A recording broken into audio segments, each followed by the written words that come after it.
Hey, welcome back in, Occupy Democrats. And oh my goodness, is Trump managing to upset his MAGA base even further in this breaking story? And while they may not want Trump out, if you do, please subscribe to the channel. But in this breaking story, one of the things Trump is going to catch himself in a paradox is his love of money and being bestest pals and doing everything for all the rich folk while trying to sell that lie to his poorer, less economically stable MAGA base. And I'm going to show you to you in a few seconds, because where do you think I shop, you shop, and MAGA shops? Here. Costco is suing the Trump administration over tariffs. That those so-called reciprocal tariffs that the president started imposing on imports back in February, that those tariffs are unlawful. The retailer is making its case in the U.S. Court of International Trade, but a similar lawsuit before the Supreme Court appears to be related. Fox News is even talking about how much prices have risen for consumers all across the country. Oh yeah, and all of a sudden Trump has discovered, like groceries, a new word, affordability. I don't want to hear about the affordability. You know, they have this new word called affordability, and they don't talk about it enough. Which brings me to the lie. And yet when she says, here comes the big lie, oh, here it comes. The reason I don't want to talk about affordability is because everybody knows that it's far less expensive under Trump. So I don't want to hear about the affordability, because right now we're much less. It was a con job, affordability they call it. But we just lost an election, they said, based on affordability. You know, I saw that they kept talking about affordability. So I don't want to hear about the affordability. We should be talking about it because they talk about affordability. The affordability is much better with the Republicans. I don't want to hear about the affordability. And you may be wondering what that has to do with rich folks, tech broligarchs, and AI, but it's coming. We are the ones that have done great on affordability. So we are the victors on affordability. I don't want to hear about the affordability. And as Trump continues to talk out of both sides of his mouth, just remember this at election time and where we are today in the world in terms of tech broligarchs and AI. This. They control our online lives, what we buy, what we post, what we see. On Inauguration Day, nearly $1 trillion of net worth lined up behind Trump. Now they're all with me. An alliance between the world's richest men and the world's most powerful. Something President Biden warned about in his final moments of office. I'm equally concerned about the potential rise of a tech industrial complex. How did this alliance of tech bro billionaires come about? And why would it be dangerous?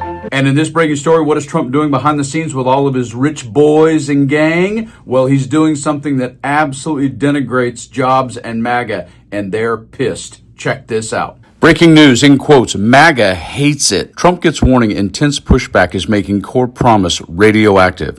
Although the MAGA movement and much of the Republican Party are still loyal to Donald Trump, major divisions within his coalition are growing increasingly evident. Trump aggressively reached out to Silicon Valley tech bros in 2024, enjoying strong support from Tesla leader Elon Musk as well as billionaire donor Peter Thiel. But longtime Trump ally Steve Bannon, host of the War Room podcast and former White House chief strategist in the first Trump administration, is an outspoken critic of Trump alliances in the tech world, including his connection to billionaire venture capitalist David Sacks, the president's artificial intelligence and cryptocurrency czar. In an article Friday, The Verge's Tina Nguyen described the tensions between Trump's tech bro allies and MAGA Republicans who believe those alliances aren't serving him well, including Bannon. In quotes, Washington lawmakers had barely finished processing the news that Congress would not put a state AI law ban into the National Defense Authorization Act, the NDAA, when a new rumor began trickling out of the White House on Wednesday. President Donald Trump would, indeed, sign an executive order that would ostensibly assign the federal government the ability to punish states for writing their own AI laws when wrote. In quotes, there was the possibility that it would be as drastic as the one that had leaked from the White House weeks before, which would have given David Sacks, billionaire venture capitalist, and the White House's AI and crypto czar immense influence over setting AI policy. Steve Bannon's War Room devoted a massive segment on Wednesday night sounding the alarm that the order was still alive and hoped to rerun the playbook that they'd used to kill last summer's attempt at an AI moratorium.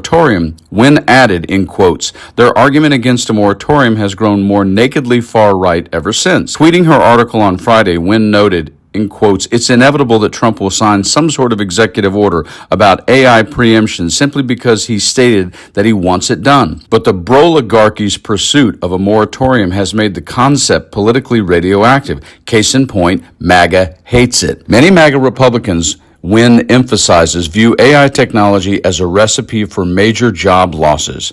In quotes, recent polling indicates that a vast bipartisan majority of Americans oppose the idea of state AI law moratorium, Wynn observes, and few demographics are more hostile to the idea than the Republican MAGA base, who have long distrusted big tech and view AI as a threat to job security, traditional family values, and the mental health of their children. Backing a moratorium would be disastrous for potential Republican presidential candidates aligned with the MAGA base, such as Vice President J.D. Vance. You see, once again, it's not advancement, it's not progress, it's not technology, it's how you do it. And everything Trump does, he tries to do on the back, on the sly, the backroom deals. I'm not going to do that. I'm going to put a policy in that causes something that's beyond democracy. Everything Trump does, he cannot help it, is dictatorial and tyrannical. It is literally in his elitist blood because he's lived his entire life that way. So while we can't be shocked by it, we do have to defend against it. And at this point, almost every damn day or week. You guys like and share the video. Stay frosty.